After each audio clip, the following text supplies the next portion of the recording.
Eto ho, dahil umuo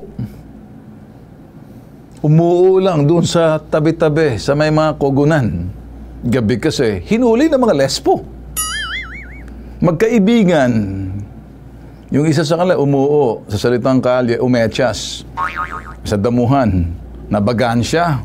Wala namang masama roon. Ayon sa Dagupan Police, isa sa kanila may dalang sachet daw ng shabu. Ito naman kunyari. Pagdating sa prosecution report, magkaiba ang petsa nang sila inaresto. Ito talaga itong mga kulokoy na lespo na to. Kaya hinahing ng biktima hustisya ang maling pagkahuli sa kanila nang dahil lamang sa etchas. Ito, panoorin.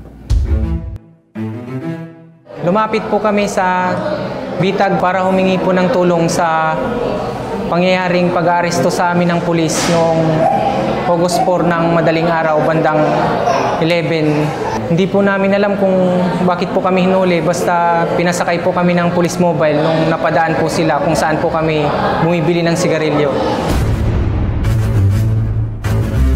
Bali, pinasok po kami sa loob ng kulungan, kinasuhan po ako ng resisting arrest, tapos yung kasama ko po, kinasuhan po ng illegal possession of drugs. Gusto po namin na ireklamo yung mga pulis na nag-frame up po sa amin. Okay, kasama ho natin dalawa, si Bailon Inocencio at si Adrian de Guzman. Ang naghuli raw sa kanila, mga Dagupan Police, PO1 Gerald Buado, SPO2 Ramos, CPO2 Santos. Kung nanonood kayo sa Dagupan, makinig kayo, kayo mga lespo riyan. Okay, ngayon, kausapin natin itong dalawa. Sino sa inyo si Bailon? At sino sa inyo si Adrian? Ako po, sir. Alright.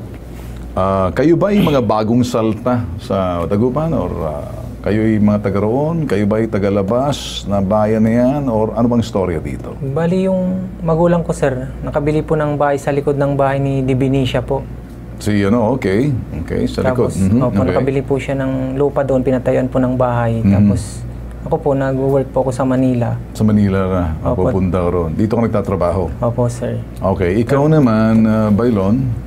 Nung nakabili po sila ng lupa ron, ako po yung gumawa ng bahay nila. Sila? O, bahay po Okay, nila. parang ano ka, foreman, construction? Ano ka siya? Construction. Sa construction, okay. Magkasama kayong dalawa noon? Alright, okay. Opo, nung may nangyari po. Okay, kwenta mo kanina sa akin na parang may curfew roon na sinusunod na pagdating ng alas 12, kinakailangan sa bahay na. Opo, sir. Bali, nakita ko po yun nung binalik na kami ng pulis. Kasi alas 2 ng madaling araw po, binalik po kami doon sa area kung saan kami dinampot. Pero banda roon po siya. Tapos doon sa area na yun, nung pipicturan na kami, napansin ko sa likuran, may nakalagay na curfew po doon na oras talagang po. ordinansa na 10 o'clock na 10 p.m. po yung nakalagay. Sa bagay, pagdating sa mga probinsya, normally may mga probinsyang ganyan. Ma-stricto para maiwasan yung mga sinapag-alagala ni naman. So, hindi nyo alam. Opo, sir. Okay.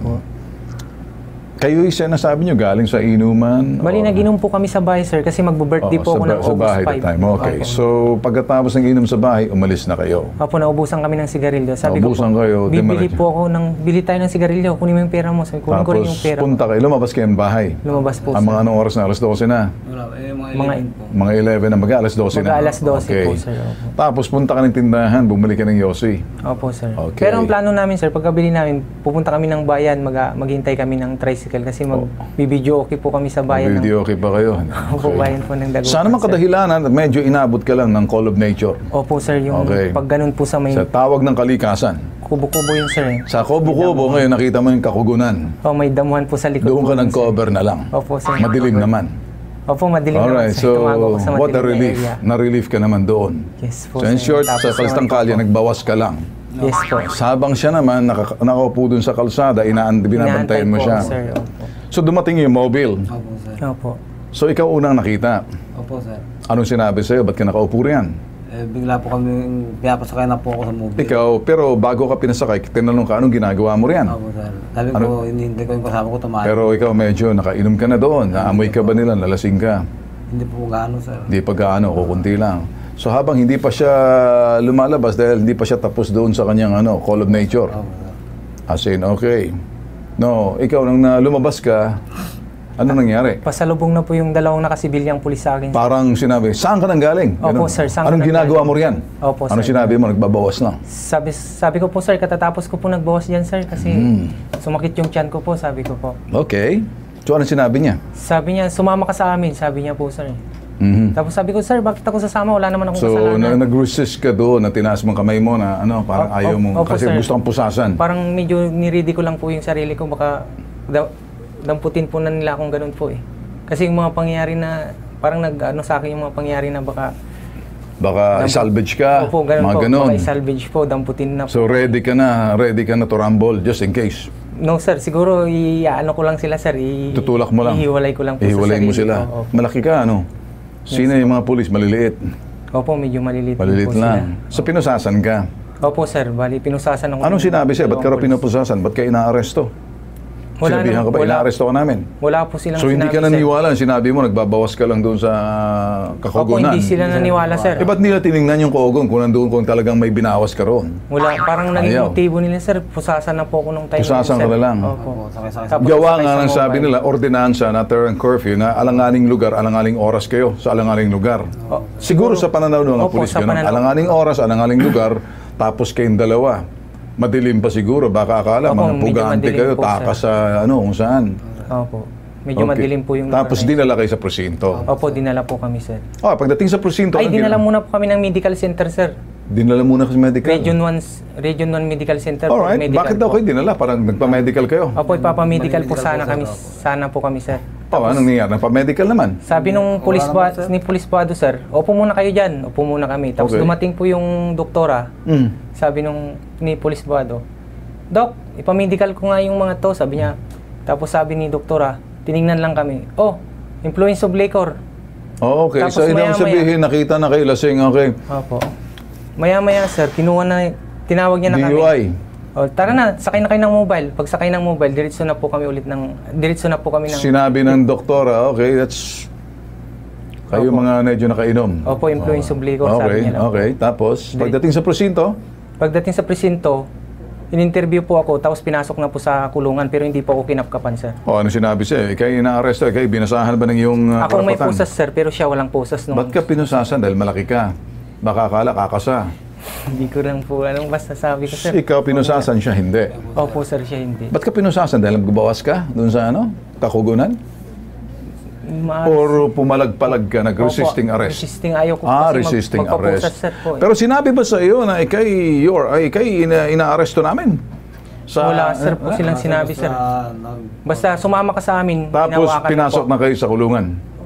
Ay, nung nandun na po kami sa, sir, Kulungan? sa kulungan, Hmm. in-interview lang po ako kung anong pangalan ko, anong edad Oo, ko. sa loob ng kulungan. Opo, sa police station pa po. Oh, sa police station. Tapos pagkatapos ko, pinasok na po ako sa loob ng kulungan. Tapos Bakit ka raw pinasok? Hindi ba sinabi sa'yo? Ba't ka pinapasok sa kulungan? Wala pong sinabi, sir. Sinabi ba sa'yo dahil lasing ka? Wala rin pong sinabi, basta pinapasok po Basta ako. pinasok ka lang. Ikaw naman, ganun din. Hindi po, kinapkapan po ako. Kinapkapan pa po daw. Kinapkapan po ako. Kinapkapan ka muna. Kung mayroon silang... Oh, may nakita ba sa'yo? Wala naman po, Wala sir. naman. So pinasok ko na rin sa kulungan pagkatapos Pinasok niyan. na po Sa kulungan, sir. So ilang araw kayo sa kulungan? Bali, naghintay kami ng 19 Pinasok hours. po kami ng 19 hours. O mga ganun po yan. Pagkatapos, in-inquest kayo. Tapos nung nakapasok po Martes kami sa po, selda, Martes. In-inquest kayo, hinarap kayo sa piskal. Opo, Martis na po, sir. Kasi Anong araw kayo na-aresto? Anong araw kayo Five. pinikap? 5 ng madaling araw, Anong sir. araw? Anong araw? Araw, hindi araw, oras. 4 ng Lunes? 4 ng 4 ng gabi, 11. Anong araw? Sabado, Linggo? maglilinggo po na ng maga yun. Maglilinggo ng Sabado po, Sabado ng gabi. maglilinggo ng umaga. So, Lunes nandoon kayo. Opo, Lunes. Buong nandun pa gabi po. ng Lunes. Wala man lang nakaalam sa inyong pamilya na kayo na-arresto at tumawag man lang kayo sana ng pamilya niyo, lawyer man lang. Wala po kaming matawagan ng cellphone, So, sir. wala kayong matawag. Hindi niyo ba sinabi na baka pwede maghiram ng cellphone o matawagan, hinanap kayong pamilya Wala niyo? po, Hindi. sir, Wala kasi naman linggo. po. Alright, nung Pero ang Martes. naisip ko, sir, nung Hindi nasa na loob ng- importante yung naisip mo. So, pagkatapos noon, Martes, anong ginawa? In-inquest na kayo? nalaman ng magulang ko po, Maglilinggo po ng hapon nung nalaman po nila. Anong ginawa sa magulang? Ano sinabi sa magulang niyo? linggo ng hapon. Ano nga sinabi sa magulang ninyo? Nagkukontrol. Kayo ba ay naaresto dahil sa anong kadahilanan?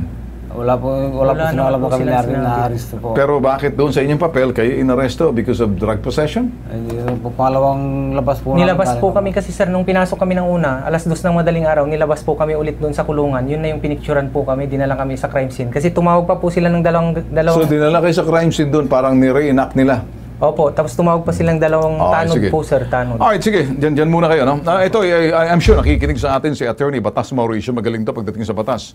Attorney Batas Mauricio, magandang hapon po sa iyo, Attorney. Magandang hapon po, Ginoong Ben Tulfo. Magandang hapon po sa inyong mga taga-subaybay dito mo sa Bitag. Opo, Okay, nakahanda okay. po tayo maglingkod, Ginoong Ben Tulfo. Narinig niyo ho ba yung interview natin na sila daw parang hindi man lang binasahan ng Miranda rights nila na bakit sila inaaresto. Yung isa lang naman daw atay tawag ng kalikasan nung pumunta lang doon sa Kakugunan pagkatapos inaresto sila ay dinala sa presinto, pinamedical, sabi ng doktor under the influence of liquor, pagkatapos pinasok sa presinto, inilabas uli the next day, nire-enact nila. Kasi nga. Tapos nagulat na lang ho sila na-inquest sila, drug possession na. Opo, sir. At sa iyo, ano naman sa iyo? Resisting arrest daw po Resisting yung arrest kaso lang daw tong po. isa. Itong yung nagbawas. Yung isa, sabi ng gano'n, drug possession, tapos nakapiyansa ka rin. Opo, sir. Magkano piyansa mo? 50 po. 50,000. Opo, sir. Ikaw, 3,500 Dahil po, resisting sir. arrest. Dahil resisting arrest daw po. dahil nagbawas ka ron sa lugar. Dahil may curfew. Okay, attorney, anong sa palagay niyo rito? Mukhang nakakatawa to eh. Parang Kengo yung dating. Mabigat po kung hindi nakakatuwa. Kaya lang, nakakatuwa kasi mabigat yung mga kasong ipinatong. At batay sa kwento, mukhang talagang gawa-gawa lang itong ating mga kapulisan na naman ito. Sa ganyang klase po ng sitwasyon, lagi lang nating tatandaan, Ginoong Ben at mga kasama, yung katotohanan, meron pa tayong umiiral na batas, Republic Act 7438. Ulitin ko po yun ha. Republic Act 7438. At ang sinasabi po ng batas na ito, ang sino mang pulis na mga aresto o di kaya magdidetine o di kaya mag-aanyaya sa sino mang tao upang imbestigahan o tanungin tungkol sa isang krimen, kailangang magbigay yung mga pulis na yan ng abogado antimano doon po sa inaaresto. Ganun po yun. Republic Act 7438. Malaki po ang parusa para sa pulis na hindi magbibigay ng abogado. Take note, ang sinabi ko po, hindi lamang yung magbabasa ng Miranda Doctrine o yung Miranda Rights, yung bang may karapatan kang manahimik, may karapatan kang kumuha ng abogado, hindi lamang po yun. Ang tungkulin po sa ilalim nitong Republic Act 7438 na ipinasa noong panahon pa ng Pangulong Cory Aquino noong 1992, abay kailangan magbigay yung mga abogado, yung mga pulis ng abogado. Tama. Kaya privado man o hindi. Ganun po yun. Hindi po nangyari yun, attorney. Hindi nangyari yun. Yun na nga po. Alam po nyo kung anong parusang pagkakabilanggo sa mga pulis na yan? Hanggang 10 taon. 1 taon hanggang 10 taon pagkakabilanggo. Patay. At pagkatapos, sila po ay pinagbabawalan pa na mabalik na sa hindi na lamang sa pulisya, kundi sa anumang posisyon sa gobyerno. Ganyan po katindi. Yang sitwasyon nakaharap nitong ang mga nangihingi ng tulong sa Bitag Kilos Pronto yung hapon. Now, ang maganda pong mangyari dyan, mabigyan po ng leksyon yung mga pulis para sa susunod, hindi na po sila basta-basta mga aresto. Pangalawa, yung pong binabanggit na bypass operation o di kaya nahulihan ng shabu o nahulihan na kung ano pang illegal na droga, mabigat din po ang requirement dyan noong 9561. Yung Republic Act 9561 may kinalaman doon po sa Expanded Dangerous Drugs Act ng Pilipinas. Ano po sinasabi dyan? Sa anumang bypass operation na inihahanda ng mga kapulisan, kailangan po magdadala sila ng barangay, magdadala sila ng media, at magdadala sila ng mga Department of Justice. Yan po sinasabi ng batas na yan. Pag hindi po nagdala yung mga pulis na yan sa panguhuli nila ng droga, sa bypass operation, o ano pa mang ibang operasyon may kinalaman din pinagbabawal na gamot, mababaliwala po ang kasong iniharap nila. Kaya maganda po itong nangyari dito dahil wala pong ganyang lumilitaw sa kwento, walang media, walang barangay, kahit po doon sa reenactment na binabanggit nila kanina. So ano po ang aking ipapayo? Papayuhan po natin yung mga nangihingi ng tulong sa Bitag Kilos Pronto, kaya Ginoong Ben Tulfo, payo ni Atty. Batas Mauricio, sambahan po ng kaso at nang mabigyan ng leksyon yung mga pulis na yan, partikular sa paglabag sa Republic Act 7438 at sa Republic Act 9561. Okay. Yan hong ating gagawin, attorney. Parang, kumbaga, administratibo at criminal din. Opo. At makakabuti po na dito po mag-uumpisa sa Bitag Kilos Pronto ang ganitong pagkilos. Kasi po, nakikita po natin ang katotohanan marami ang nabibiktima sa mga kababayan natin, Ginoong Ben Tulfo, na napa-frame up o di kaya naaakusahan ng tungkol sa droga na alam naman natin gawa-gawa lang ng kapulisan. Ayan. So, attorney, Tulong po tayo. okay, gagawa na lang tayo, attorney, ng ito'y hakbang una sa lahat ay siguro makaabot sa kataas-taasan sa Regional Police Office nila doon, sa Provincial Police Office, at maitimbre na rin dito sa Campo Crame, sa PNP Chief, para maintindihan ang ganun ang nangyayari. May involvement pa ho ba rito yung sinasabing Department of Justice or anything? Or ano sa lang, diretso na sa kaso? Kung kasong administratibo po yan, doon sa Internal Affairs Service ng mga polis, kahit doon po sa regional level, malayo pa po ang Department of Justice dyan. Kasi ang tinutumbok po natin dyan ay yung suspension o di kaya pagkakatanggal sa tungkulin sapagkat hindi sila tumupad sa mga pinag-uutos ng batas. Pero pagka po nais natin na sila ay makulong ng 8 hanggang 10 taon, kailangan po natin silang sampahan ng kasong kriminal at sa Department of Justice po ito dapat tumungo. Ayun, okay. Gagawan ho natin ang hakbang, Attorney Batas Mauricio. Si Attorney Batas Mauricio nga pala, siya ho yung aming, ito'y residence attorney. Sa lawyer ho namin sa Bitag Kilos Pronto at sa BMN, sa Bitag Multimedia Network. Attorney, tutulong ho kayo sa amin. Patutulungan na lang ho natin to, yung mga hakbang na kanilang magagawa. Sige po. Alang-alang po. Opo, maraming salamat po. Basta sa mga naapi at nawawalan ng karapatan, lumapit sa Bitag Kilos Pronto at makikipagtulungan po ang batas o ang buklod ng mga abogadong tagapagtaguy ng hikaing sambayanan upang ang ating mga kababayan ay magkamit ng katarungan. Magandang hapon po sa inyong lahat. Maraming salamat, Attorney Batas. O, ganito na lang gagawin natin. Tutulong tayo rito. Opo, sir. Pero sa susunod, kung maaari, pag doon, kung bumalik kayo, sa anumang bagay, mas maganda sigurong pag nagiinuman kayo sa loob na lang ng bahay. Bago kayo mag-inuman, dapat nandoon ang mga yosi ninyo. Hindi kayo kukulangin.